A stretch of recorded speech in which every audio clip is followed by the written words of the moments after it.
ഇന്ത്യയിലെ പ്രധാനപ്പെട്ട വെള്ളച്ചാട്ടങ്ങളിൽ ഒന്നായ കർണാടകയിലെ ജോഗ് ഫാൾസ് കാണാൻ ട്രെയിനിൽ ഒരു യാത്ര പോയാലോ? ഞങ്ങളിപ്പോൾ ഉള്ളത് മൈസൂരിലാണ്. ഇവിടുന്ന് രാത്രി 7:40 നമുക്ക് പോകാനുള്ള ട്രെയിൻ ഉള്ളത്. ട്രെയിൻ നമ്പർ 162-27 മൈസൂരു റെയിൽവേ സ്റ്റേഷനിൽ എല്ലാ ദിവസവും രാത്രി 7:40 താൽഗുപ്പയിലേക്ക് പോകുന്ന എക്സ്പ്രസിനാണ് ഞങ്ങൾ ഇന്ന് യാത്ര പോകുന്നത്. താൽഗുപ്പയാണ് ജോഗ് ഫാൾസിന്റെ വളരെ അടുത്ത് കിടക്കുന്ന റെയിൽവേ സ്റ്റേഷൻ. മൈസൂരിൽ നിന്നും താൽഗുപ്പ വരെ സ്ലീപ്പർ ക്ലാസ്സിൽ ഒരാൾക്ക് വന്ന ടിക്കറ്റ് ചാർജ് 325 രൂപയാണ്. ഈ വണ്ടി പോകുന്ന റൂട്ട് പറയുകയാണെങ്കിൽ മാണ്ഡ്യ, KSR ബംഗളൂരു, യശ്വന്തൂർ വഴിയാണ് പോകുന്നത്. KSR ബംഗളൂരിൽ ഈ വണ്ടി എത്തുന്നത് രാത്രി 11:05 അങ്ങനെ മൈസൂരിൽ നിന്ന് ഇതാ നമ്മുടെ ട്രെയിൻ എടുത്തിരിക്കുകയാണ്. കറക്റ്റ് 7:40 11 മണിയായി. ട്രെയിൻ ഇപ്പോൾ KSR ബംഗളൂരു റെയിൽവേ സ്റ്റേഷനിലെത്തി.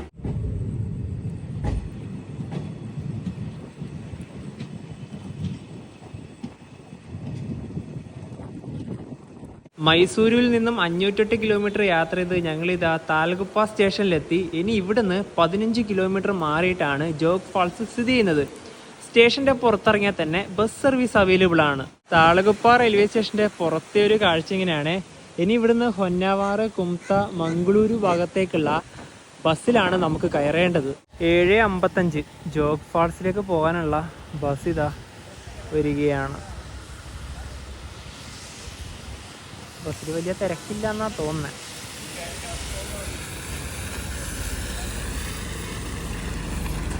താൽഗുപ്പയിൽ നിന്നും ജോഗ് ഫാൾസിലേക്ക് ഒരാൾക്ക് ബസ്സിൽ വന്ന ടിക്കറ്റ് ചാർജ് 35 രൂപയാണ്.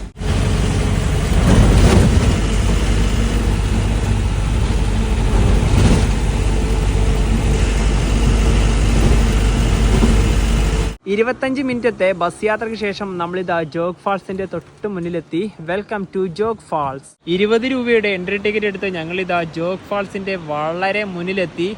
ശരാവതി നദിയിലാണ് ഈ വെള്ളച്ചാട്ടം സ്ഥിതി ചെയ്യുന്നത്. 4 വെള്ളച്ചാട്ടങ്ങളുണ്ട് കേട്ടോ.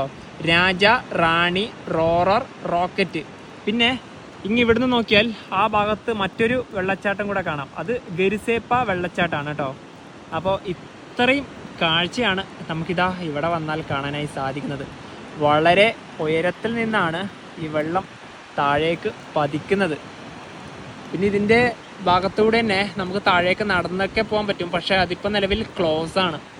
നമ്മൾ വന്ന സമയത്ത് മഴയും ഉണ്ട്, കോടയും ഉണ്ട്. ആൾക്കാർ തീരെ കുറവാണ് ഇപ്പോൾ ഇവിടെ. കേരളത്തിൽ നിന്നും എളുപ്പമാർഗ്ഗം ജോഗ് ഫാൾസിലെത്തേണ്ട മറ്റൊരു മാർഗ്ഗം എന്ന് പറഞ്ഞാൽ മംഗലാപുരം, ഉടുപ്പി റൂട്ടിൽ വരുന്ന ഒരു റെയിൽവേ സ്റ്റേഷൻ ഉണ്ട്. അതായത് ഹൊന്നാവാർ, ഗോവയിലേക്കൊക്കെ പോകുന്ന റൂട്ടിൽ. അവിടെ ഇറങ്ങിക്കഴിഞ്ഞിട്ടുണ്ടെങ്കിൽ ഇവിടേക്ക് വെറും 62 കിലോമീറ്റർ മാത്രമേ ദൂരമുള്ളൂ.